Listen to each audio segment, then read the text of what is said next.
Can you believe it's September of 2023? We are at a major point in the transition of seasons.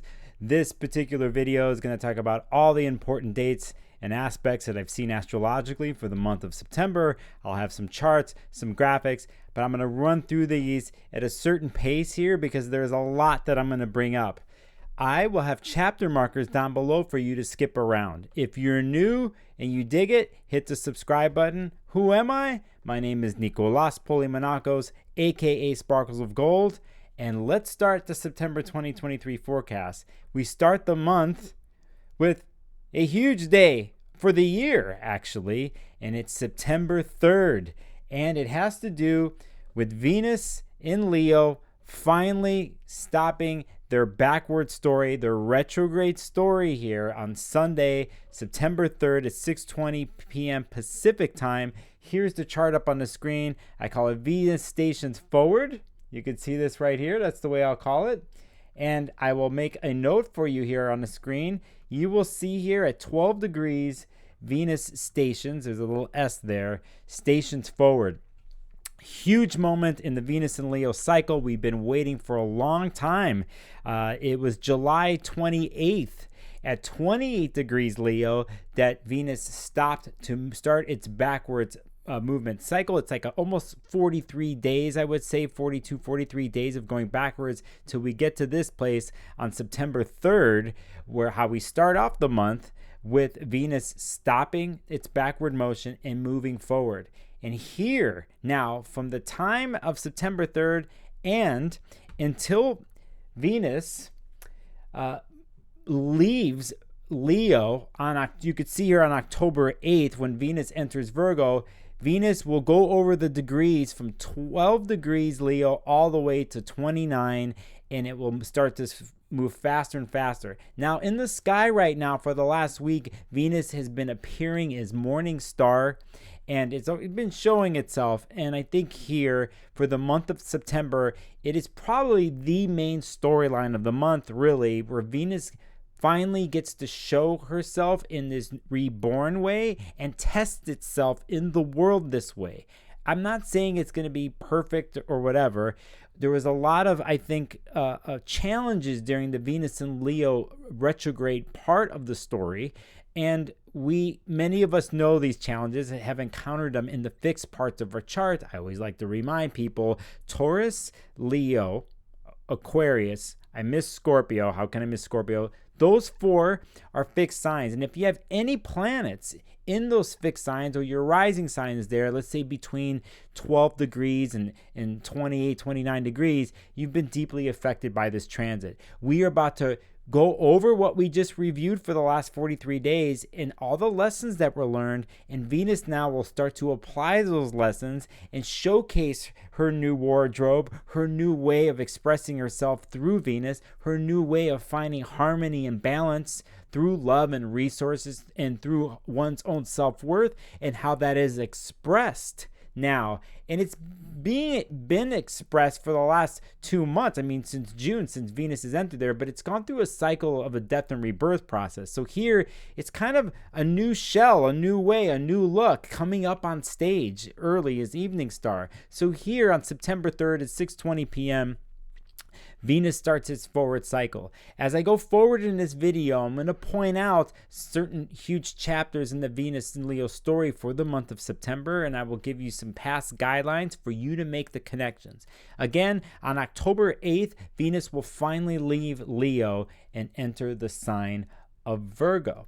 So, saying that, we're back to this chart. We could see actually, I have a different chart up here. This is something we're going to talk about on the 6th.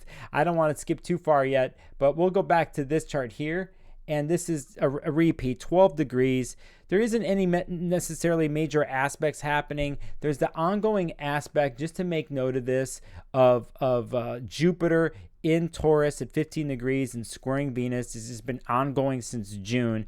And we're going to get to the specifics of that down the line in the video. So that starts off the month, okay? Great. It's a Venus, or it starts off the month here. When we get to September 4th, we get, which is the next day, Right here, I have September 4th, 7:10 a.m. So it's like it's less than 24 hours from Venus moving forward. We have at 3:28 a.m. in the morning, we first have a major aspect I want to point out, and that's retrograde Mercury in Virgo, which I will point out right here. At 15 degrees, it makes a trine to Jupiter right here. And so we have, this is good. We like this. This is kind of a reoccurring story here because of a connection Mercury's made with Jupiter before, but these are both earth signs. They're connecting. It's a harmonious thing. In Mercury's retrograde backstory of reclaiming and reviewing and piecing things out and eventually putting them back together, Jupiter helps out here through the weekend, first weekend of September, and it's exact at 3:28 a.m. Jupiter gives more detail, more of a discerning eye into Mercury's way of disseminating and cracking things open in the Virgo way, piecing things out and looking at the details and seeing what needs to be tweaked and what needs to be put back together again. That process doesn't fully realize itself until later in the month when Mercury will start to move forward. We will get to that. But what else happens on September 4th is also a big event. And it has to do with the planet Jupiter being in Taurus, and it actually stations retrograde at 7:10 a.m. Here you see it at 15 degrees. It stops to do its backward cycle for months here. And this is a critical point here because of 15 degree fixed in Taurus, which means it's 15 degrees fixed for all the other signs that I mentioned earlier, the fixed signs. Many of you who have degrees at this sign know and have had this touched upon in the last year and a half when the eclipses were involved in Taurus and Scorpio. Not only that, Uranus and Taurus in the past hit this moment last year. So this is a place for you with those 14, 15 degree, 16 degree people who have this fixed angle. You want to pay attention to this. This is a huge moment for you in the year, and it will be going over in the Taurus part of your chart to do a review cycle there. Uranus is already doing it now too in that spot. So that happens at 7:10 a.m.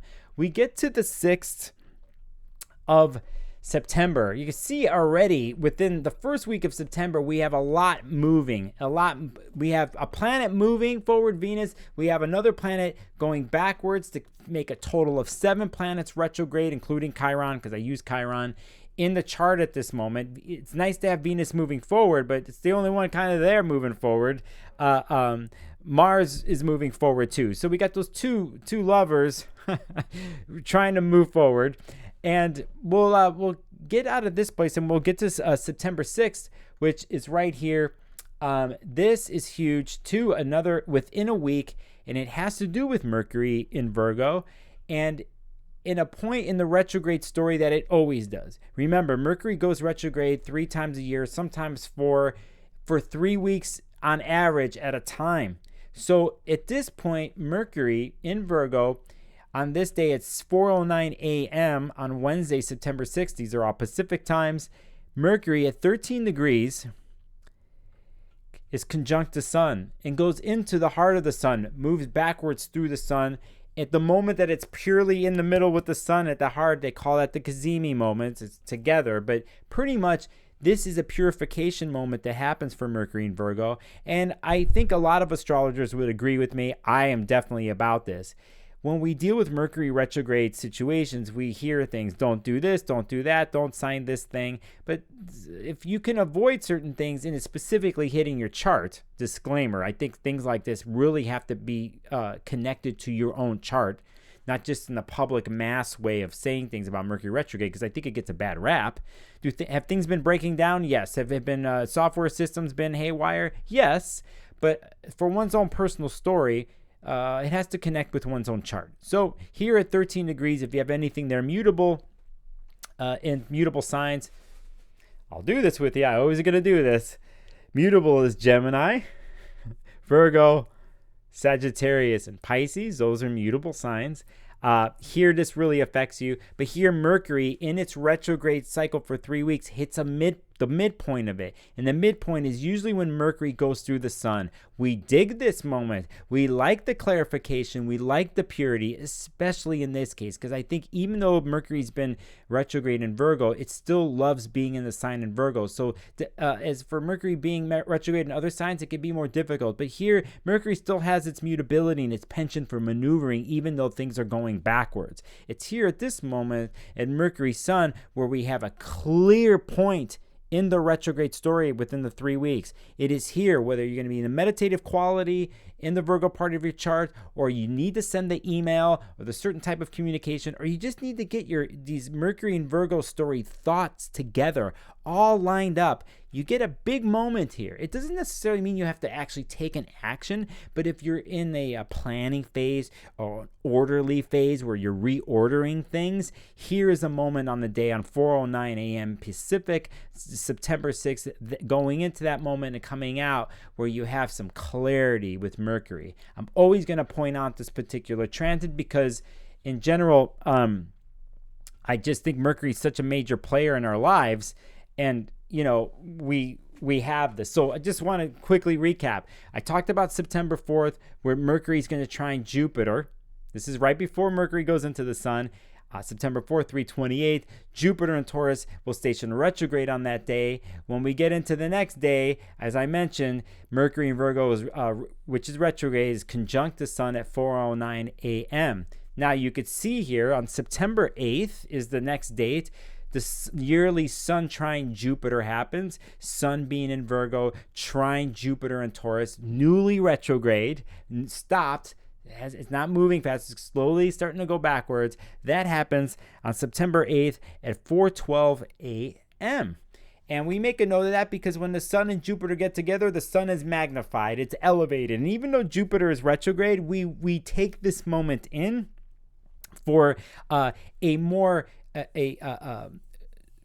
organic, more tangible, earth-feeling way of Jupiter and Taurus bringing its expansive, enhanced quality, practicality to the discernment of the Virgo sun. It can get things done here, but it's not that. It's a bigger vision and a bigger quest that Jupiter brings onto the Virgo sun and how they connect and enhance a like bigger or orderly vision, a bigger, more efficient vision, the vision that's been brought in by Jupiter and Taurus enhances the details and the little things and the chop wood, carry water of doing things of the sun in Virgo.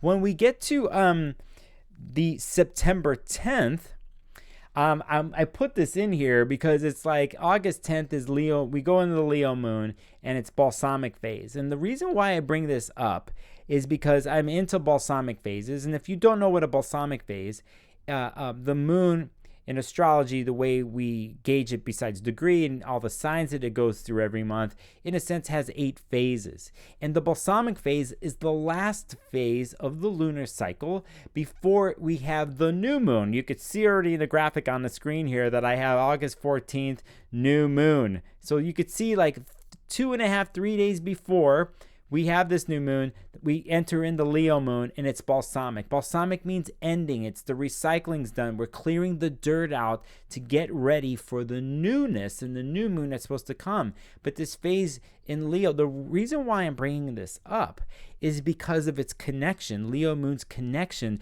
to the huge Venus and Leo story that's been going on since June. And I think here, for the days that the moon's in Leo, from the later in the 10th, and then we get into right before the Virgo the moon in Virgo happens, we have another letting go of sorts for the Leo energy, and in a sense another a letting go and remnants of the Venus and Leo story. Even it's newly reborn as a morning star.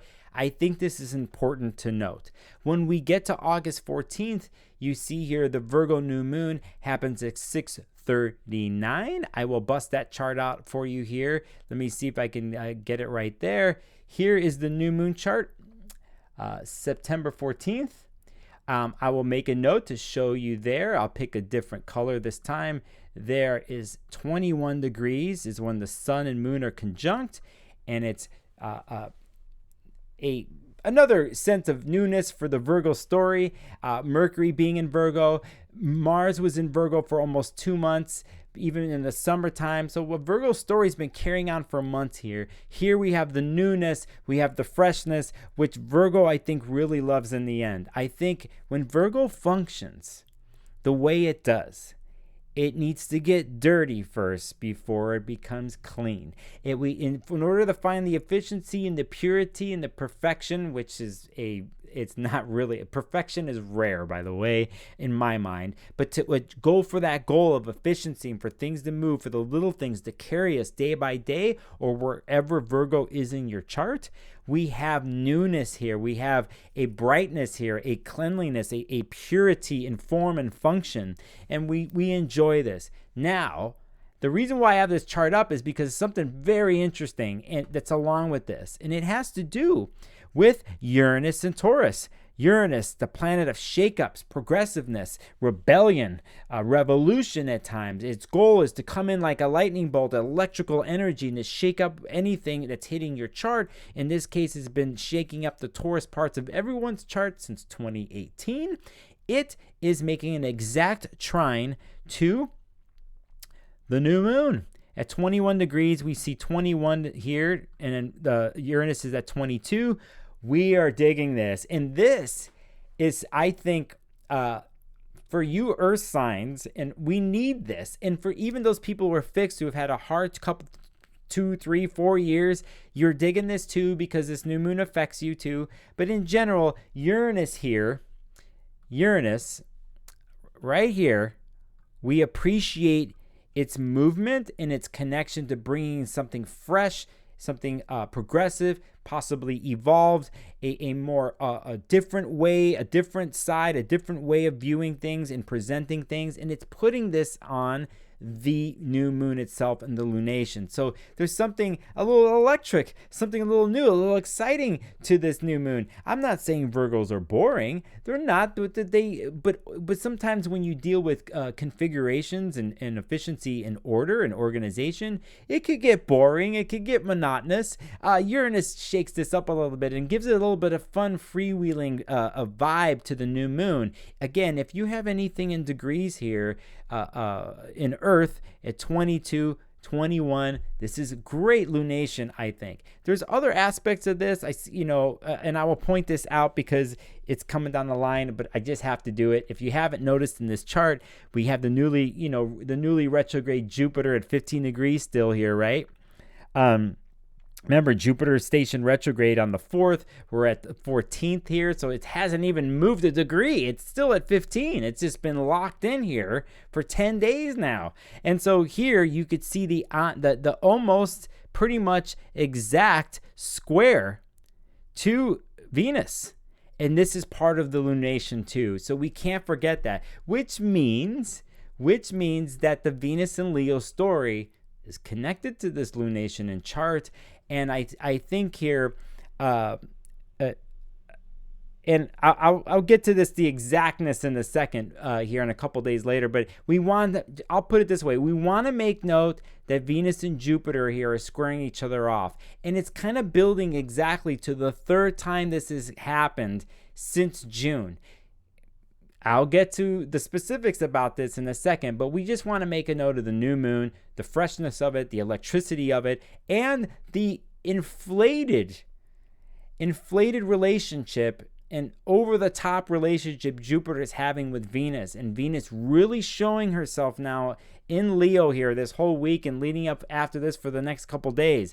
That Venus now, after his third connection that's building with Jupiter, is part of this new moon and really up on stage right now and really expressing themselves and their passion behind to the fulfillment of their desires. Okay, so that happens on the new moon is at 6:39 p.m. on the 14th.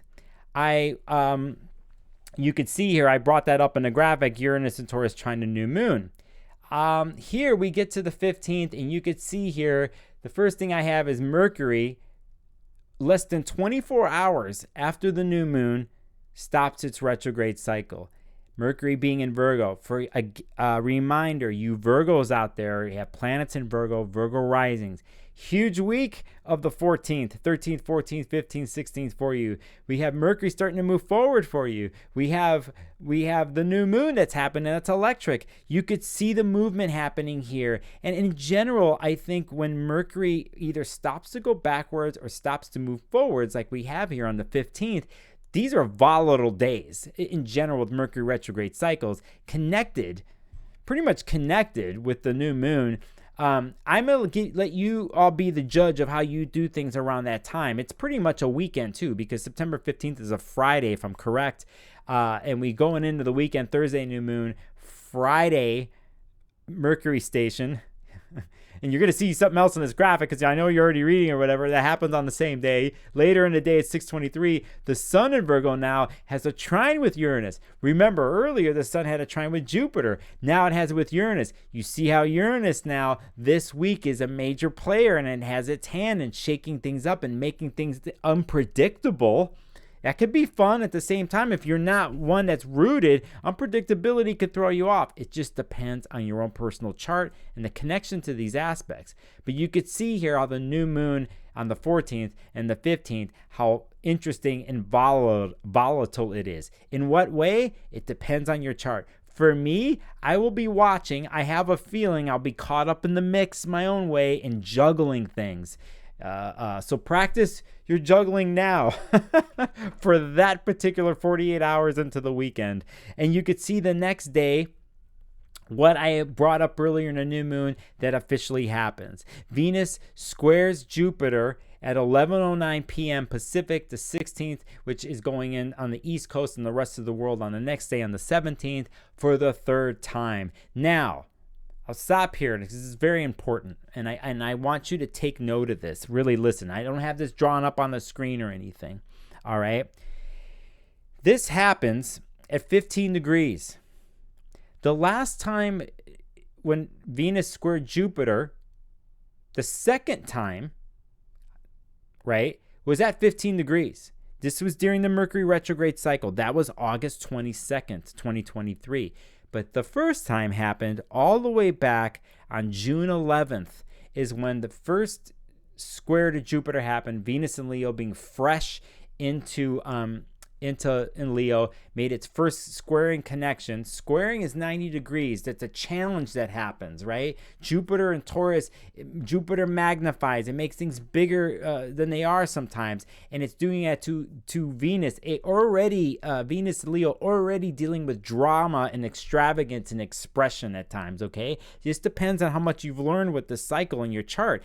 You know, maybe you're not a type of person who expresses, but you have learned to here on the journey. Maybe you're the type of person that's always expressed, but had nothing holding it underneath as the pillar and foundations is for a true expression. I think sometimes with the dark side of Leo, it can be very egotistical in a dark way and become very pompous. And I think for some people here who have Venus and Leo in their charts, I think they've learned lessons the last couple months about this, of how to express. It's not saying not to express yourself, but some of the old ways of showing one's passion that fuels one's personal desire and how they love and how they create resources, Venus and Leo, and how along the way they hopefully dealt with shame and guilt that's come along, that's accumulated because of that, and they filtered it out, they pushed it out. Here, we have the connection to June 11th the first time, August 22nd the second time at 15 degrees, and here we have September 16th, the third and final time Venus and Leo will square Jupiter,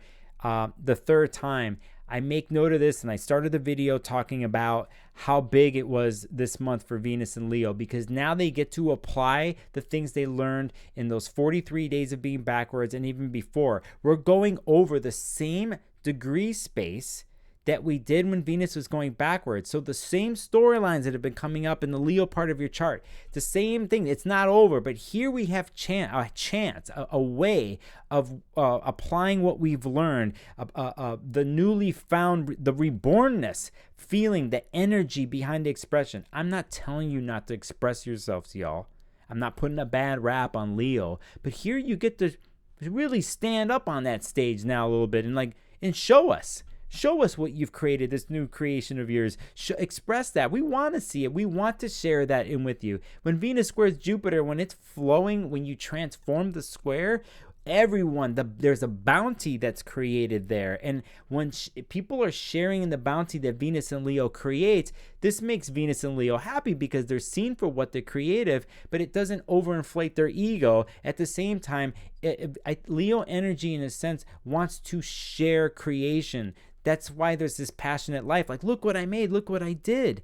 And then people are like, oh, this is beautiful. And in that sense, there's just love, right? So here, building up to the 16th, we have this third time happening. When we get to the 19th, as you see, we see the sun in Virgo now, opposite Neptune. Have you noticed now in a week and a half, sun trine Jupiter, sun in Virgo trine Jupiter, sun trine Uranus. Now we have sun opposite Neptune, right? Things get a little muted here. Things are a little funky. If you've been paying attention to the astrology, you've been paying attention, you know that Mars did the same kind of transit when Mars was in Virgo through the summertime. Mars did the hit Saturn and Jupiter and Uranus, Neptune, and even Pluto. Now the sun's doing the same thing. So if you're tracking the Virgo parts of your chart, this is another chapter in the story. It's just a different planet hitting the outer body planets. So if you want to patch and put a story and string things together, if you need be, you just need to look at the summertime too in the Virgo part of your chart. It's a continuing story, right?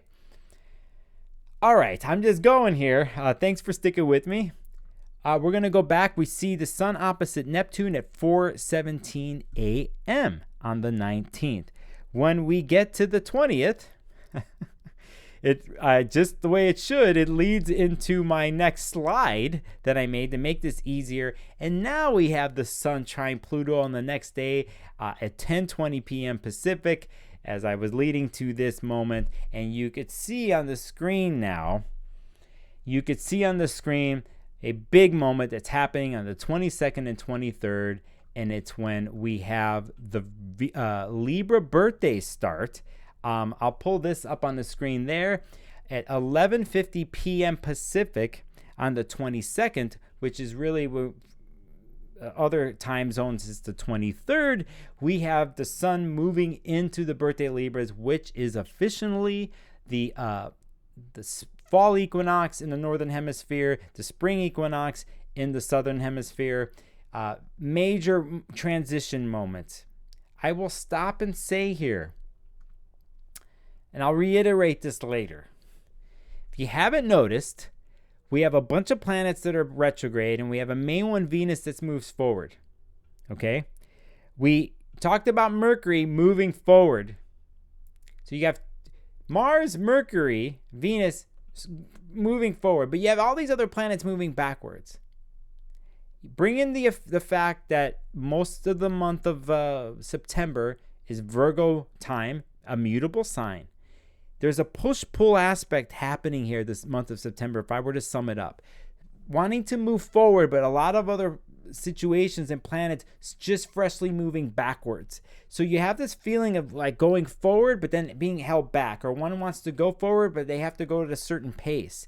And I think here it's also part of what the seasons are all about. When we go from a Virgo immutable sign into Libra, which is cardinal, and initiating a new season, that there's a transition that happens. And with the transition, things overlap. Hence, a push-pull factor, one foot on the gas and one foot on the brake. So if you were going to take anything here, and I'll reiterate this later, about how the month is flowing now, it's like that, okay? That's my opinion. That's the way I feel. It's a transitory month, okay? So when we get into the birthday, sun, happy birthday, Libra. At this point, let's just point it out. We see the sun at 0 degrees. We also see at this point still, Mars is in Libra at 17 degrees, really close to the node. That's a story that's going to play itself out. We make a note. If you're already paying attention to the chart, I will get into the next 24 hours, and I'm going to do it right now. Because after we start this happy birthday Libra season, in this chart, you could see something else if you're paying attention. And it's one of my favorite things that's happened this year. And it has to do with Chiron, who's currently retrograde at 18 degrees. And if we go look, to the major character who loves being the major character, by the way. Let's just get this straight. Even though Venus went backwards in retrograde and did this whole thing in Leo, and it's been drama, and then there's been times of darkness and having to go through its purification mode, and then Venus went into the sun, conjunct the sun, and had its CAZIMI moment, and it's been rebirthed as morning star. Venus in Leo hasn't been functioning on the stage correctly, or not feeling it. It's actually maybe even been afraid to go up on stage, okay? So, but here we are. And we bring this moment up because we see Venus at 18 degrees, and it's making our harmonious trine to Chiron. And the reason why I bring this up is because this is the third time this has happened in the last so many months, okay?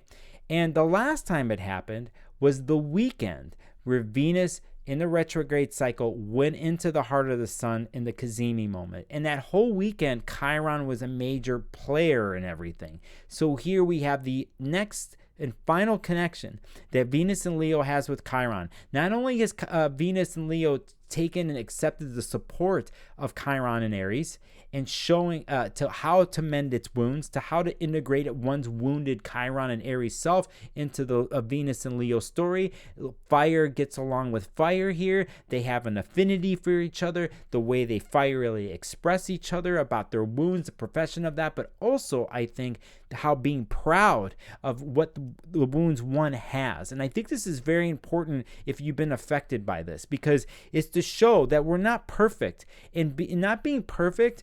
And we want to dress that. We want to portray ourselves and show our creative expression in many ways, whether it's the way we look or through our creativity or through our sexuality. I'm talking about Venus and Leo here, our desire through our sexuality, but we all carry wounds in here. And that's why earlier in my past videos, I brought up the concepts of shame and guilt connected to creativity, and how I think in the Venus and Leo story, we have all had a chance to see that in ourselves and look at that and shed some of that fear and shame and guilt and release our creative expressive selves. And however we do it in our Leo parts of our chart. But sexuality is a major part of this, right? So I hear Chiron is, again, giving us another tool to keep the Venus and Leo going, to say, hey, this is who I am. Even the scars, even the wounds that you cannot see or that are visible or that I'm expressing, they are part of my visual creation that I make, or my earthbound creation, or however we create. Wounds and darkness are all part of it. And for me personally, everybody's gonna, you can go back to my Venus and Leo retrograde videos, all the things I was doing since June. I've always brought this up. You know, out of any time in our world and society, I think where expression supposedly is everything, because everyone has got their own profile. Everyone's basically an actor and actress, or they're peddling something on the internet. They got their profile, their bio, their biography on your whatever social media app. Our culture, Western culture, is turned into like everyone has their own reality TV show, or everyone like this one, but a way that we're showing parts of ourselves, from selfies to whatever we create. And I have my deep opinions about some of the things that become detrimental to society with this. And it's like, for me, you have to remember the core humanness of you and the core way that you express.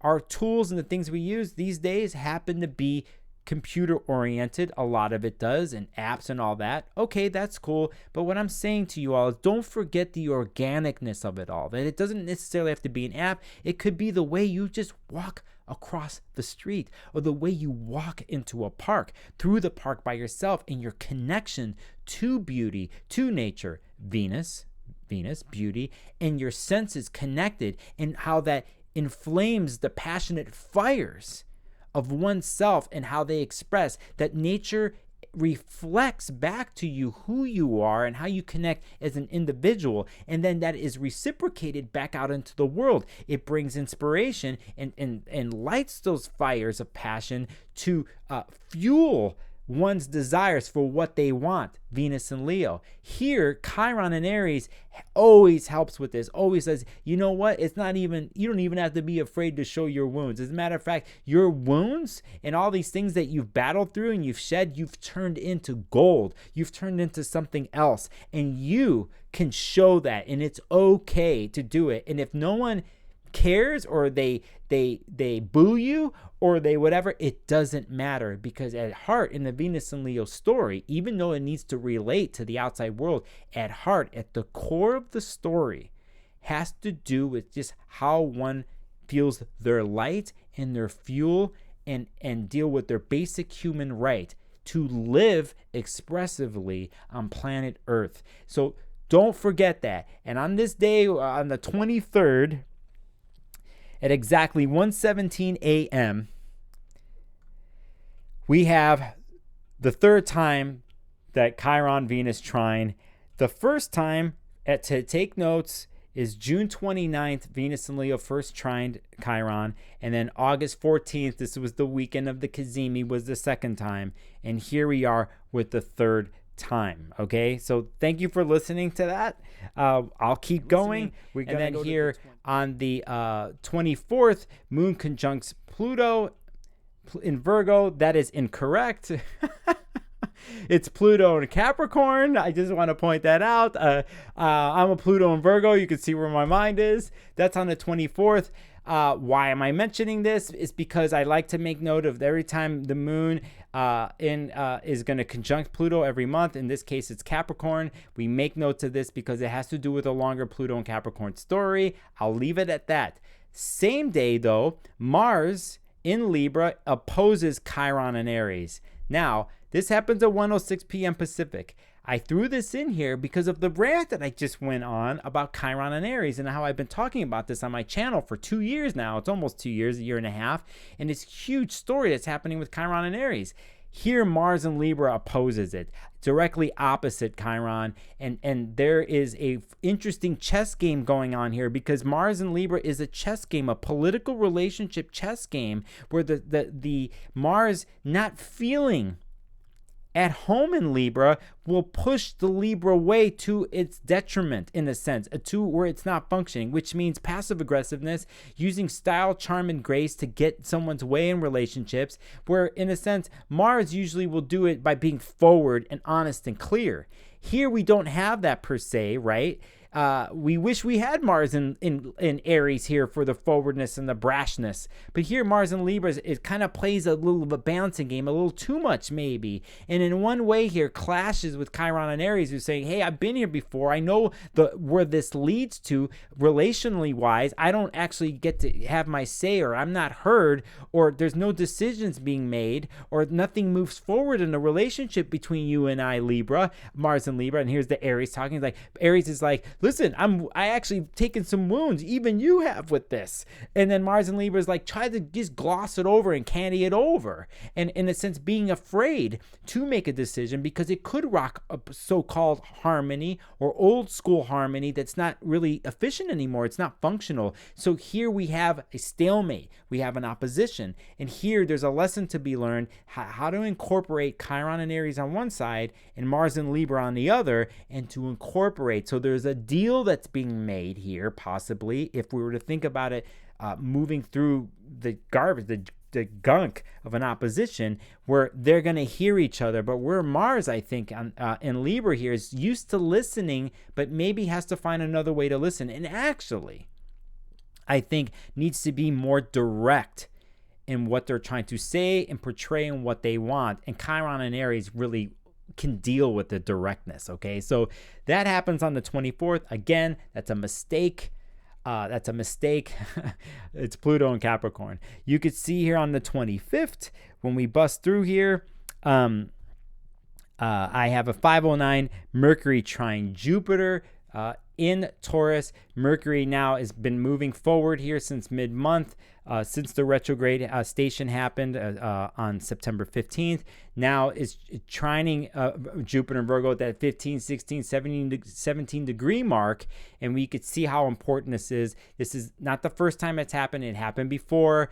We're taking note. We like this. We're digging this. Mercury in Virgo is really getting the job done now, and it's getting an enhanced version of this, getting the job done by Jupiter through not just the mind, but through the body in a practical, organic, earth manifested way where you could touch and feel and do the work. So that happens on the 25th.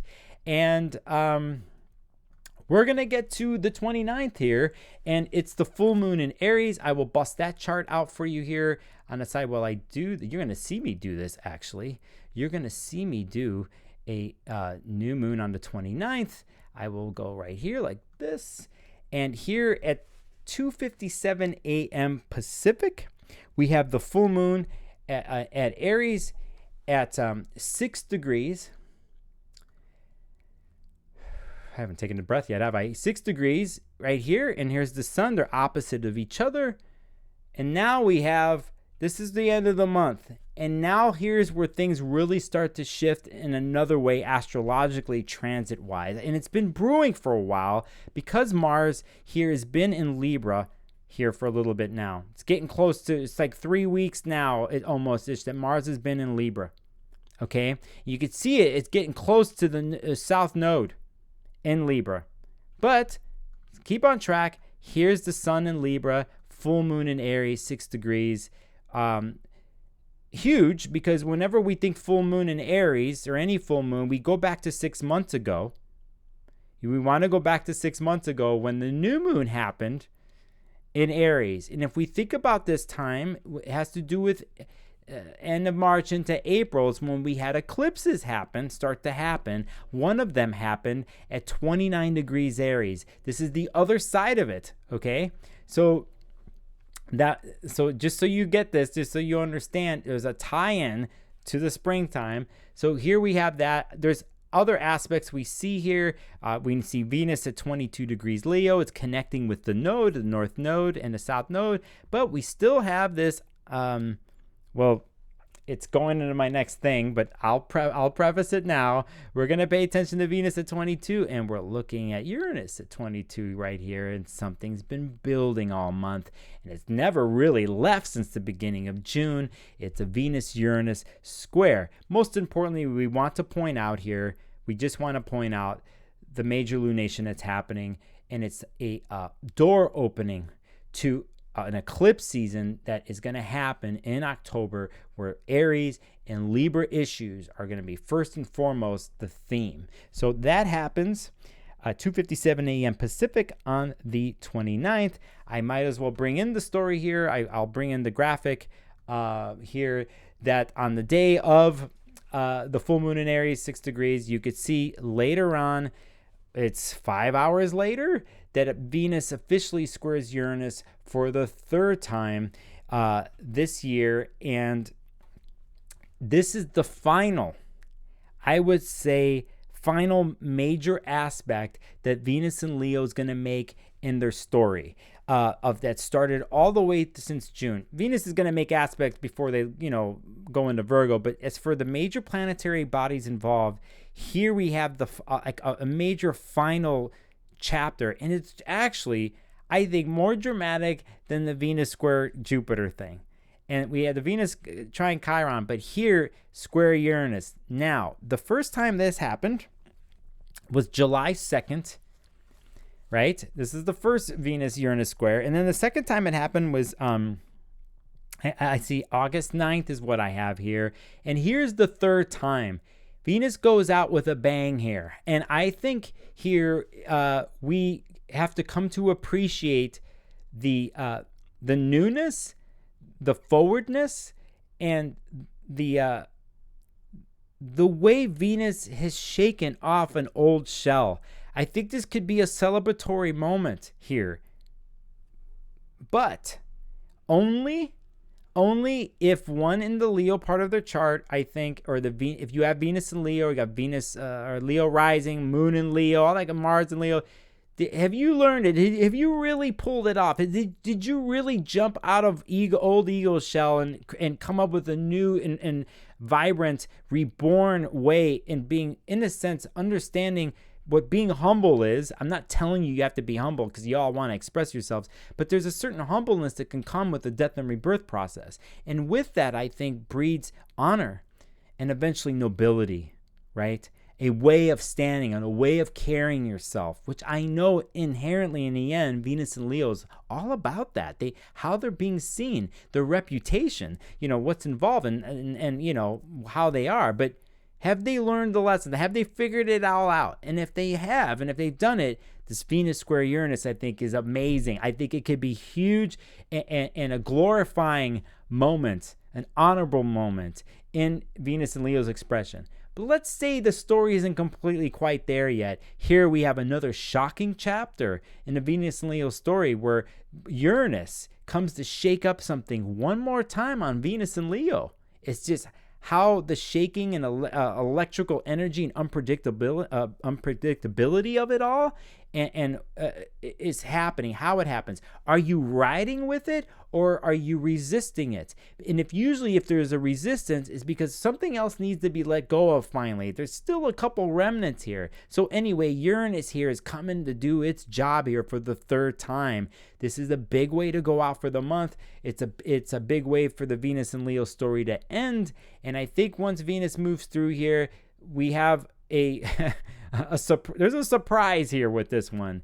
And all you got to look to is those dates of July 2nd and August 9th for the surprises before. You'll be able to tie in the surprise there. Just be real with yourselves in the Leo part of your chart again.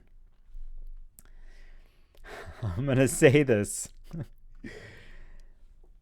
My Venus and Leos, by the way, you look really good. I have to say, like, just whenever I run into you, like, there's just a certain way you're coming across. You look really good today, and for the most part. And I see this new look that you have and the way you're expressing yourself, and it feels really warm. Like, I'm gravitating towards you. I like your warmth. I like your expression. It actually rekindles and lights the fire up in me and mirrors back to me how uniquely beautiful I am and how I need to express myself.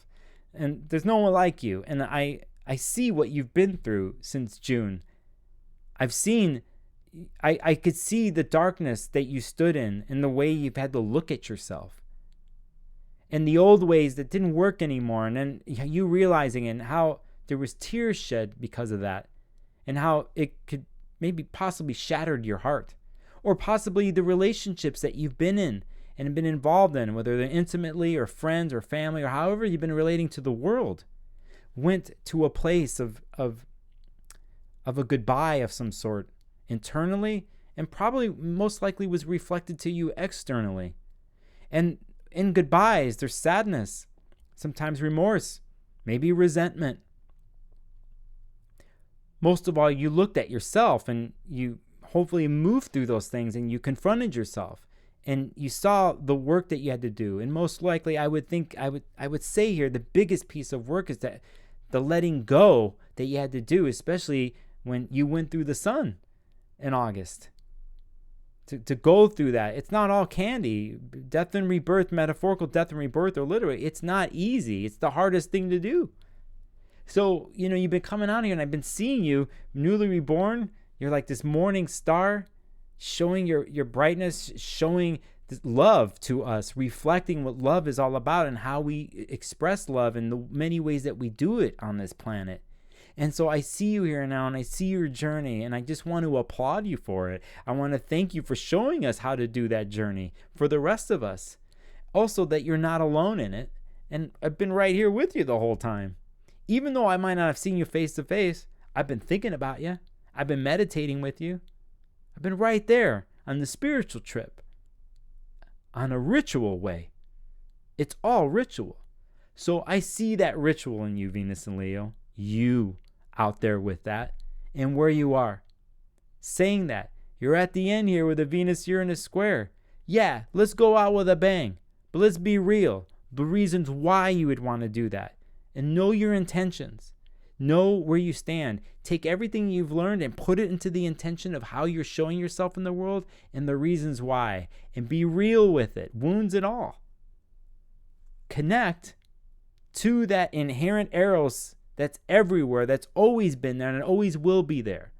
Like divine love. And it's you that's been showing us how to do this. So I just want to acknowledge you and say good work, amazing job. Let's go live it up and have a good dinner or lunch or whatever and celebrate. So that's how I want to talk about the end of Venus and Leo. I see you out there. There we go. That's the 29th. I didn't plan on doing that. Here on the 30th, we have the second time that Mercury now towards leaving Virgo is trining Uranus. If you notice, Uranus is such involved in a lot of these matters in the last so many months. Mercury in Virgo coming out of its retrograde cycle on the 30th at 9:55 a.m. has another electrical connection. It had one with Jupiter right earlier. Now Uranus comes in and throws its own unpredictability. It just is relentless with Uranus here. You see what's happening here and you see the movement. I wrote down here Mercury starts to speed forward mid-month is the vibe of September. And as you see on this slide, I said a month of push-pull with Venus and Leo finishing their story with connections with Jupiter, Chiron, and Uranus. And I probably missed some stuff, but that is my quick forecast and a lot of talking. I hope you've appreciated this. You can hit the timestamps. I'm obviously going to make weekly videos for September. I also did an amazing podcast with Melissa LaFara on our Energetic Principles podcast on YouTube. I will link that up right here if I can remember. You can watch a 2-hour conversation we had where we really broke down the Virgo month and different ways of looking at it and some funny conversations that we've had. Please take a look at anything else. If you made it this far and you're new here, welcome. I'm Sparkles of Gold. That's what I do. This is what I do. I do live streams. Sometimes I do live streams where I take live chart call-ins. I do all types of things. I have other things coming down the pipeline. But most of all, I'm always going to be real with you. I'm always going to speak my truth and my opinion on my videos. And in the end, that is who I am on one-on-one client consultations. I will always be real with you. And I love having truthful, open conversations with my clients. I do the best job to leave old patterns and move forward because that is your human right. So on that note, thanks for watching the September video. If you're into it, please share. Please comment down below. Hit the subscribe button. Hit the bell. Hit the like. Do whatever you want. And until next time, as I try to make my saying go, I will see you on the next video.